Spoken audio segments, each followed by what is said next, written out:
How's it going, everyone? Welcome back to another React video. We are looking at the video Console Wars Suck. Now, this was posted in my Discord, so I am going to be reacting to it. We do have another 2 React videos that potentially could be coming up. Let me know what you think about these titles. I've heard a bit about this first one. It is called Xbox's Exclusive Problem. It's a long video. It's about 31 minutes, so it'll probably be like a 45-minute video we've been reacting to, but I've heard there's a lot of bad takes in there, and so expect me to be constantly ripping it apart if that is the case. And of course, there's another one that was just posted today. It's called If You Like Game Pass, You Are on Welfare, according to PlayStation fans or fanboys. So those are the 2 that have been posted.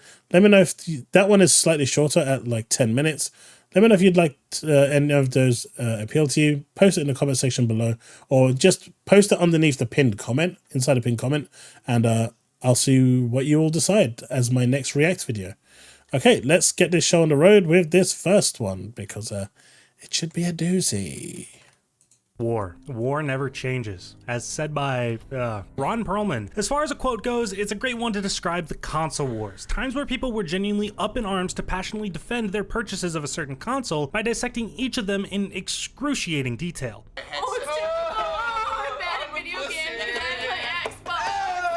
For those who don't understand the console war, it's hard to paint a mental picture of what is essentially gaming not for fun or for a goal, but just to defend a company. The release of games were just sales numbers, review scores you could screenshot and show other people. All of this in an effort to say that a console, not a game or even an experience, was superior. Merry Christmas, Xbox. Getting back on topic, this tale stretches back into the 90s. Sega versus Nintendo set the stage for what a console war is, with each company outright insulting the other in advertisements to get you, the consumer, to buy their product. Why can't it be more like that nice boy Mario? Inevitably, this console war brought about innovation between these companies because the companies themselves were fighting on the front lines with each other. Nintendo, obviously, didn't have to do much work by having a large amount of the popular games to play on their console, but Sega put in the work to popularize phrases like blast processing, which then made Nintendo respond by quote-unquote debunking it. This bickering was made especially funny years down the road because commonly, many people didn't think blast processing was actually a thing. It really was just a marketing buzzword to get people to buy the Genesis, and it would almost be as funny as the truth if it just ended there. But blast processing does exist, and it's a very real feature that It's true, blast processing was a thing, but if memory serves, nothing used it, right? Maybe 1 or 2 games, but not many used it, and none of the mainstream Sonic games used it. None of the, I don't think any of like the super popular games used it, but it was a thing on the console because I do remember, especially during emulation, when the Mega Drive was being, or Sega Genesis as it's called in America, was being emulated, they were having problems with the blast processor. So that's how I know it exists, because emulators at the time were raising it as a concern to get emulated. But I don't know if anything actually used it. not a single shipped Genesis game ever used. This okay, there you go. entire list, not one of them ever used it. Not once. Why? It's so stupid. In a more recent era, most people know the console wars as Sony versus Microsoft, the Xbox versus PlayStation. These 2 titans duke it out on the front lines of consumer store shelves, while Nintendo just kind of does their own thing. All of this began in the early 2000s. I love it how just no one cares about Nintendo. You've got PlayStation and Sony, you've got Sega and Nintendo back in the day, but now it's Sony versus Microsoft, and then Nintendo's just that weird kid in the corner that just basically does whatever they want to do, and no one cares. They just left to their own accord and want to do whatever they want. With Sony releasing the PS2 and it quickly becoming the best-selling console ever made, a title it still holds to this day. That's still really impressive, right? The Nintendo DS was so close. If I was Nintendo, I probably would have kept the DS running for at least another year just to eclipse the PlayStation 2, because the Switch isn't going to do it. It's not going to do it. But I would have kept the DS running for at least 1 more year just so it could have become the most successful, because it's going to be hard to beat 155 million. Even the Switch, with all of those people buying it, ain't gonna do it. So the DS was so close. I'm surprised they didn't push it just a little bit more, promote it a little bit more, release a few more, you know, exclusive limited edition versions to just push it over the edge of that 155 million. I think they could have done it, and I think it's such a missed opportunity. The PlayStation 2 was secretly, not so secretly, meant to step on Microsoft's toes by competing with home computers, something Microsoft noticed, so they decided to respond with the Xbox. Xbox.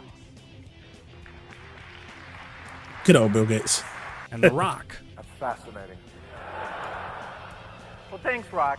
And even with the help of my baby, Microsoft managed to make it 21st on the list of best-selling consoles. It didn't exactly dethrone the PS2, but what it did was carve a space in the console market for Microsoft to dominate, especially when Microsoft released Xbox Live, which, while not the first ever online option for a console, it was the only one to include things like a friends list, a gamer tag that sticks with you in every game, and voice chat. So yeah, you're gay. Oh, good old Xbox 360 Maybe days. that one was a mistake, Xbox One but you days. get what I mean. The late 2000s brought forth a surge of renewed energy towards a console war between Sony and Microsoft, except this time, the companies were playing Cold War. They're not buying advertisements to shit all over another console. Instead, they were letting the studios they owned or the games that released do the talking for them. Things became petty pretty quickly. Both companies would withhold stating the price of their console for as long as possible, which ended up working in Microsoft's favor, as when it came time to reveal prices, Sony released the PS3 at $500, $100 more than the most expensive Xbox 360. Although, win for Sony because the Xbox has a little issue where it self-destructs by overheating.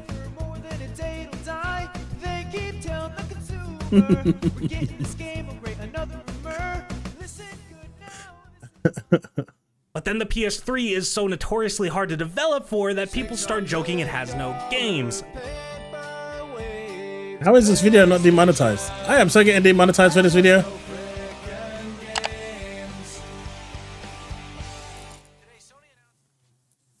Eventually, both companies had to bend the knee to the Wii by trying to create their own motion control systems. I own two Kinects, and I can safely say I hate both of them equally. For, you know, fairness sake, I have to mention the PlayStation Move here and acknowledge it exists, but I really don't want to talk about it.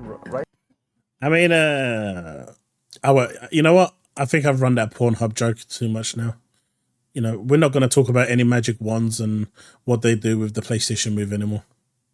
Link Puzzle Pokemon, Toe Jam and Earl and Panic on Funkotron. All right, where was I? Oh, yeah, okay. 2013 saw the announcement of the Xbox One, and Microsoft was like, well, to play games on our console, you have to connect to the internet once every 24 hours, and the Kinect is required now for it to work, and you have to pay a fee to play used games. And then Sony was like, wait, what? Yeah, Microsoft had to roll that one back. They apologized for that one. For a lot of people, normal people, the console wars died at this moment, but Microsoft shifted priorities to turning their consoles into an ecosystem. Sony continued going down the traditional route of consoles with exclusives, and Nintendo just kind of kept printing money, doing their own thing, except when they didn't print money, but we don't talk about that. Now, unfortunately, What you do, Nintendo? They're just that weird kid. They're like the enigma of enigmas. I love Nintendo. The way they just handle their stuff, even when they don't do well, they're still doing well. It's just great. the people who didn't give up on the console wars have sort of insulated themselves on forums and social media websites, where they've deluded themselves into thinking the console wars even matter anymore. Imagine instead of the Japanese World War II veterans coming out of the forest they hid in to the war being over, those World War II veterans just created their own insular community. Strategy for combat has shifted as well, from frontline warfare to Cold War proxy tactics, and now being just guerrilla warfare. This sounds insane, but let me give you a little bit of an example. Let's say you're a die-hard Xbox warrior. You can't just outright say that Xbox is better than PlayStation because the console war is lame, quote unquote, and people know that now. You have to go through hoops to have plausible deniability that you're just poking fun and making a few points. So let's set up the post. Final Fantasy 16 released somewhat recently, so that's the game we're targeting. Hi-Fi Rush is a fun game. People liked it, and it's exclusive to Xbox and PC. If we look on Metacritic, Hi-Fi Rush has the same score as Final Fantasy 16, but on Metacritic, each port of a game is rated differently, meaning that Hi-Fi Rush is 2 points higher on PC. Throw a quick image together in Photoshop, caption the tweet with something like, wow, hope Spider-Man 2 gets higher than an 87 on Metacritic, and that's perfect. This is also a real post that was made by a real person and the genuine thought process they went through to make it. I shouldn't need to explain why comparing these two games is dumb, nor should I have to explain the fact that Final Fantasy 16 has nearly 4 times the amount of critic reviews compared to Hi-Fi Rush. This is how the Look, bro, it don't matter. Hi-Fi Rush still beat it. That's what's important here. Those 2 points is 2 points of bragging rights. You don't get it. That's why you say the console wars suck. But it matters.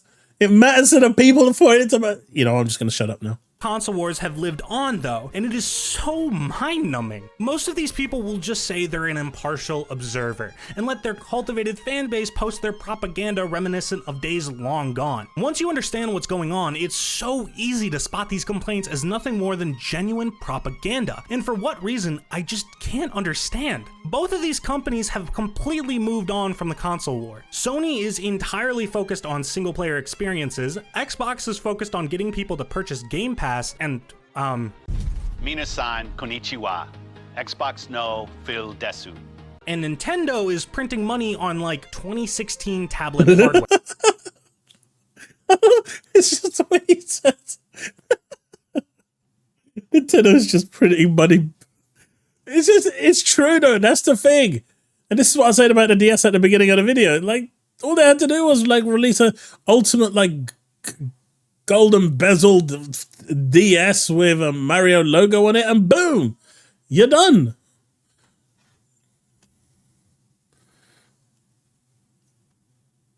Phil Desu.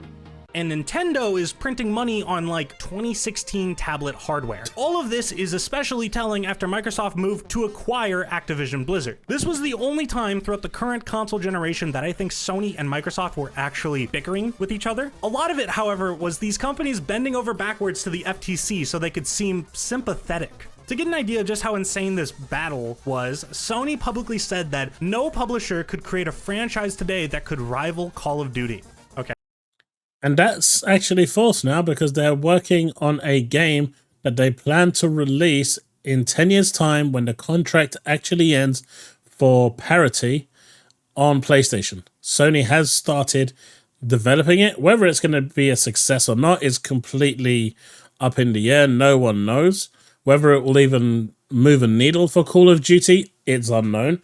But after that 10-year contract that they have all signed for parity is up, Microsoft will start pushing with additional features for the Xbox version, extra skins, extra, operators, start bringing in some of that like Doom operators, Halo operators and whatnot that will be exclusive only to the Xbox version and just not give anything to the other platforms to try and entice people that play on Call of Duty as their mainstay game to move from whatever platform they're playing on over to Xbox, but they will have that power at that point. And this is why Sony has decided that they are now going to really try and find a Call of Duty rival, and they've got 10 years to do it, and development has started on said game. Okay. And even the FTC said Call of Duty is so exceptionally valuable and unique. Okay, that's an opinion. On top of that, by the admission of Microsoft and thus Xbox, we are not in the business of out-consoling Sony. The whole console war has been dead in the water for a while now, and the people fighting it somehow don't realize that. People buy consoles for a multitude of different reasons. Most of the reasons in the modern day just being personal. If you care about playing games and productivity, just get a computer. If you don't want to spend a bunch of money on a computer, $500 gets you unbeatable hardware for the price. The Xbox Series X gets you into the Xbox ecosystem, where you're heavily encouraged to buy Game Pass. Xbox isn't really focused too much on releasing exclusives. One of the two they were banking on this year caused Phil Spencer to go on a live stream and just explain what happened. And with Microsoft buying up so many studios, the amount of Game Pass games available only continues to grow. Buying a PlayStation 5 doesn't get you Game Pass, but the games you do get exclusive access to are mostly high-quality AAA single-player experiences. God of War Ragnarok, Last of Us 2, Final Fantasy 16, Spider-Man 2. That's kind of like it, except for maybe 2 more that are coming soon. There's really not that many exclusives. These all act as console sellers for very different target audiences. The Switch is the quote-unquote brand new Nintendo console. It's $300 and the games you get access to are fun, incredibly polished experiences, except Pokemon. Jesus. There's no correct opinion here, and going back through every single console war that has happened, there was no correct opinion there either. The Genesis and the SNES both offered amazing games, as did the N64 and the Dreamcast. The OG Xbox has some absolute killers, same with the PlayStation 2. The Xbox 360 might have started out dominating, but the PlayStation 3 caught up in the end anyway, and it didn't matter because everyone and their mother had a DS and a Wii. The Xbox One had a rocky start with the whole cable and always online thing, but things balanced out. The PlayStation 4 might have provided a more all-around experience between single player and multiplayer, but all some people needed was Halo and COD, and they lived. The Wii U had Star Fox Zero, New Super Mario Bros. Okay, look, no one was able to buy the Series X or the PS5 anyway. Both are cheaper options to get computer-like performance for the games you feel like playing in your living room. Something like 5 games, something $10.99 a month. Moral of the story, Nintendo printed money once again. Like, Everything comes back to Nintendo pretty funny. I love this guy.